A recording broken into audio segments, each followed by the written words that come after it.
जाओ तो प्रदर्शन के लिए मत जाओ, दर्शन के लिए जाए। तीर्थ स्थल पर आजकल तो हमने कथाओं में भी नौटंकी देखी है, तो कथाओं में एंट्री करेंगे और लाइट ठोक देंगे। देखिए आज बागेश्वर बाबा की कथा में सम्मिलित हो गए, ये ठीक है, इतना तक तो ठीक, बुरा नहीं है। लेकिन किसी भी तीर्थ स्थल पर आप देखो, तीर्थ की महिमा 3 प्रकार से जानी जा सकती है। तीर्थ में जाकर 3 चीजें करो। क्या? तीर्थ की पहली महिमा जानो। महिमा जानने से मन की शुद्धि होगी। तीर्थ में जाकर स्नान करो, उससे तन की शुद्धि होगी। और तीर्थ में जाकर के दान करो, उससे धन की शुद्धि होगी। तो किसी भी तीर्थ में जाओ, 3 चीजें वहां की जरूर करो। वहां की पहले महिमा जानो, फिर वहां स्नान करो, फिर वहां पर दान करो। अरे हम कहते अन्न वस्त्र दान, फिर दान नहीं भी है, समय दान करो, भाव दान करो, पुष्पों का भी दान करो। भगवान गीता में कहते पत्रम पुष्पम फलम तोयम यो में यथा प्रयच्छति, जो आपको भाव है सो हमें दे दो। और श्री ठाकुर जी वृंदावन आए, वृंदावन बिहारी लाल की, गौ माता की।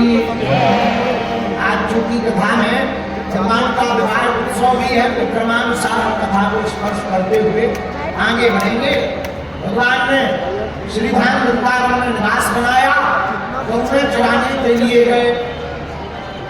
बकासुर अघासुर का भगवान ने वध किया। अब हमारे पाप रूपी अघासुर ही अजगर बनकर के भगवान को खाने आया, और ब्रजवासी को मोह माया के चक्कर में अघासुर के मुख में प्रविष्ट हो गए। ठाकुर जी रोकते रहे, ब्रजवासी नहीं माने। अच्छा यही होता है, भगवान सबको रोकते हैं। हम लोग हैं जीव, और जब जीव पाप के मुंह में जाता है, तब भगवान ने पाप के मुंह में जब जीव जाता है तो भगवान रोकते हैं, मत जाओ।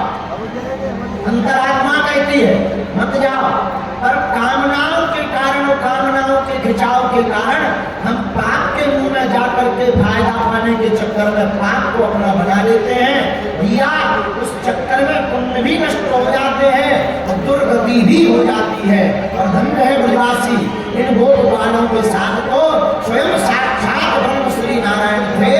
इन्होंने अघासुर के मुख में प्रवेश किया तो ठाकुर जी को भी अघासुर के मुख में जाना पड़ा, और उसका ब्रह्म तंत्र भेदन करते हुए उद्धार कर दिया। बिहारी लाल की, गौ माता की, श्री सीताराम भगवान की। भगवान की बाल लीलाएं बहुत हैं। अब हमारे ठाकुर जी गैया चराने लगे, छोटे से गोपाल बन गए। गायों को लेकर जब गोपालों के साथ श्री धाम वृंदावन में विचरण करते हैं, आगे आगे गैया है, पीछे पीछे बाल है, बीच में हमारे ठाकुर जी फेंटा बांधे हुए, कंधे पर दोनों तरफ से हाथ लटका कर लाठी रखे हुए विचरण करते हैं। क्या दिव्य छटा है। बीच बीच में याद आ जाए तो पेड़ के नीचे छाया में खड़े हो जाए ठाकुर जी, बांसुरी लेवे विभ्रत वेणु, बांसुरी की मधुर तान को सुनाने लगे। और हमारे कन्हैया की बांसुरी की मधुर तान को सुनकर केवल गोपबाल द्रवीभूत नहीं होते, यमुना का जल बहने वाला स्थिर होकर के पाषाण बन जाता, पत्थर। और हमारे गोविंद की बांसुरी की मधुर तान को सुनकर गोवर्धन के पर्वत बंसी की मधुर तान को सुनकर पिघल करके यमुना के जल की तरह बहने लगे। और गायें चरती नहीं, ठाकुर जी की बांसुरी के मधुर स्वर को सुनकर गायें भी गोविंद के अगल बगल आकर खड़ी हो जाती, और बहुत सी गायें तो नेत्र बंद करके गोविंद की बांसुरी की धुन के साथ में अपने सिर को घुमाने लगती। ये गायें भी, ये गौ माता भी कोई साधारण गाय नहीं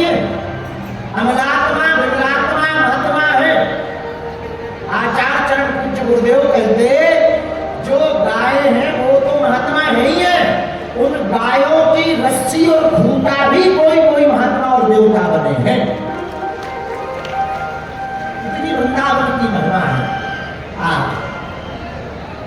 और भगवान का स्वभाव तो सहज है। गोपाल बोले कन्हैया भूख लगी, सोई ठाकुर जी बिना हाथ पैर धोए बैठ जाए। ले भैया खोल अपनी अपनी पोटली, काला है होगा। सारे ब्रजवासी पोटली खोले, कोई गावे देख लाना मेरे घर में तो बढ़िया लड्डू बना, एक मैप चखी। ठाकुर जी बाप को चख ले भैया तू भी ठूस ले अपने उसको भी खवा दे। तब तक मधुमंगल कहे अरे लाला मैं देखो तो हमारे घर पे क्या बढ़िया तस्मई बनी है, खीर बनी है। आधी खीर को खाकर आधी पर कन्हैया की जीभ में चढ़ा दे। और ठाकुर जी बढ़िया जीभ चाटते हुए बोल में हाँ भैया आनंद आगो, बड़ो प्यारो मीठी तस्मई बनी, बड़ी प्यारी खीर बनी। यह ठाकुर की मधुर लीला को देखकर चार मुख वाले ब्रह्मा जी की बुद्धि खराब है।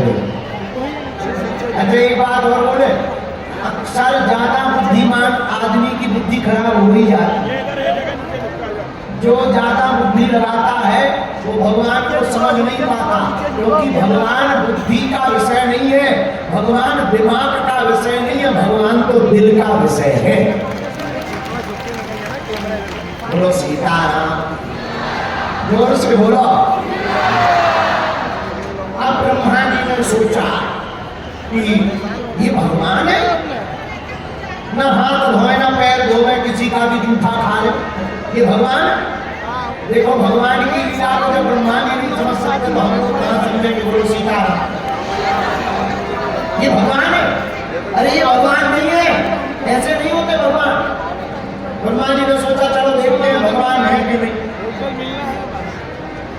क्या किया, जो गायें चल रही थी उन गायों की चोरी ब्रह्मा जी ने कर ली, हरण कर लिया। ठाकुर जी ने देखा गायें तो दिखी नहीं है। भगवान बोले नारद अरे छोड़ा हरो, तुम प्रसाद पाओ, हम देख के आ रहे। और जब ठाकुर जी कृष्ण कन्हैया देखने आए, इधर गायें गायब हो गई, चोरी हो गई, उधर गोप बालों को भी ब्रह्मा जी उठा के ले गए, उनका भी हरण कर लिया। अब ब्रह्मा जी ने बुद्धि क्या लगाई, अगर ये भगवान हो गए तो समझ जाएंगे चोरी किसने की। और खड़िया पलियट बाबा हो गए तो घर जाकर इनकी धुनाई पिटाई होगी। जिनकी गायें गायब भई, जिनके बच्चे गायब भय, तो इनकी खाल खींच लेंगे। बोलो राधे राधे। और ब्रह्मा जी को यह पता ही नहीं है, ब्रह्मा जी जिस फैक्ट्री से तुम्हें बुद्धि मिली है उसी फैक्ट्री के मालिक हमारे ठाकुर जी है। अब क्या गायब करके ब्रह्मा जी अपने लोग को ले आए। इधर ठाकुर जी ने लीला की, क्या इधर गाय गायब, वापस आए तो गोपाल गायब। अब ठाकुर जी ने कहा हे भगवान, क्या किसकी मती मारी गई, ये कौन है, किसकी मती मारी गई। जब ठाकुर जी ने ध्यान धर के देखा, अरे ब्रह्मा जी चार बुद्धि वाले, तुम्हारा दिमाग मेंटल हो गया, चलो अभी ठिकाने लगाते तुमको। बोलो राधे राधे, अभी ठिकाने लगाते तुमको। भगवान ने कुछ नहीं किया, जितनी गौ माता को चोरी करके ब्रह्मा जी ले गए थे उतनी गौ माता का रूप धारण कर लिया। जितने गोपाल चोरी करके ले गए थे भगवान उतने ही गोपाल बन गए। और केवल बन नहीं गए, उतने ही कपड़े बने, वैसे ही लाठी ली, वैसे ही स्वभाव किया। भाई बच्चा ठीक हो और स्वभाव गड़बड़ हो तो माता जी अरे नहीं कल तक तो ठीक है, आज लग रहा भूत लग गया, कल तक तो बढ़िया था आज गुस्से हो गया। गौ माता का स्वभाव भी वैसे ही, कल तक तो ठीक थी आज मारने लगी है, कहीं कुछ हो तो नहीं गया, अटर शटर खा तो नहीं लिया। बोलो सीताराम। भगवान वैसे ही स्वभाव बन गए, वैसा ही रूप बन गए, वैसी ही गायें बन गई, वैसे ही गोपाल बन गए। अरे भैया वृंदावन में प्रेम की बाढ़ आ गई। भगवान को देखकर भला कौन प्रेम ना करे। जो माताएं अपने बच्चों को आंखों नहीं देखती थी वो अपने बच्चे को देख करके प्रेम लगाने लगी, गायों को गले लगाने लगी, गायों को बछड़े छोड़ने लगे, बछड़े छोड़ नहीं रहे। गौ माता भी बछड़ों को खूब लाड़ प्यार करती, गायें भी बड़ा लाड़ प्यार करती। भैया 1 वर्ष तक दाऊ भैया भी ये लीला नहीं समझ पाए। जब 1 साल बाद दाऊ भैया ने देखा, भैया ब्रज में इतना प्रेम मर लो, क्या बात है गई। जब आंख बंद करके देखो, जिस गौ माता में आंख बंद करके देखे, माई में कन्हैया दिखाई देवे, उसी में कन्हैया दिखाई देवे, गोपाल में कन्हैया दिखाई देवे, कपड़ा में कन्हैया दिखाई देवे, लाठी में कन्हैया दिखाई देवे। ऐसा तो हरिव्यापक सर्वत्र समाना है ही है। और दाऊ भैया कोने में कन्हैया को लेकर बोले जी मामला क्या है। ठाकुर जी बोले भैया क्या बताएं, ब्रह्मा जी की मति खराब है गई। उनको ठिकाने लगाने के लिए किया। इधर ब्रह्मा जी ने सोचा हम गोपालों का गौओं का हरण करके आए तो अब तक तो कन्हैया की ब्रज में ढपली बज गई होगी। क्या देखा है? जब नीचे आकर देखा सो क्या देखा, जितनी गौएं वो चोरी करके ले गए थे उतनी यहाँ भोजन कर रही, चारा चल रही। जितने गोपाल चोरी करके ले गए थे वो ठाकुर जी के साथ लीला कर रहे। ब्रह्मा जी बोले ऊपर से नीचे कैसे आए, सेम फोटो कॉपी कहाँ भूल गए। ब्रह्मा जी ऊपर कहीं नीचे तो नहीं आ रहे। ऊपर जाके देखा तो सब सो रहे, नीचे आके देखा तो सब जाग रहे।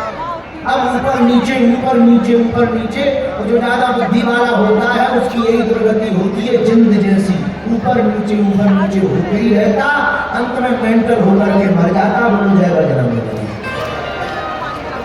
बोलो जय सिया राम। ऊपर नीचे होकर के ब्रह्मा जी देख रहे, जब अंत में समझ गए क्या भैया ये साक्षात ठाकुर जी हैं, ब्रह्म ही साक्षात कृष्ण हैं। सत्यादिकतरे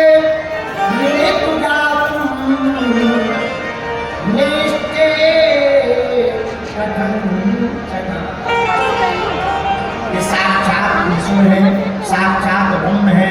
यह चमत्कार नारायण के अतिरिक्त कोई और नहीं कर सकता।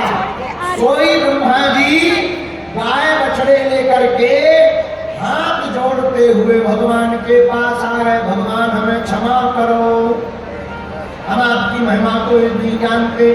स्तुति करके बारंबार प्रणाम करने लगे। आपका यह जो श्याम बबू है, आप अनंत के वाचक हैं, आप पूर्ण परब्रह्म हैं, आप जल की अथाह राशि के समान हैं, सागर हैं। सागर में जो नीला नीला स्वरूप दिखाई पड़ता, आप वही नीलांबर हैं।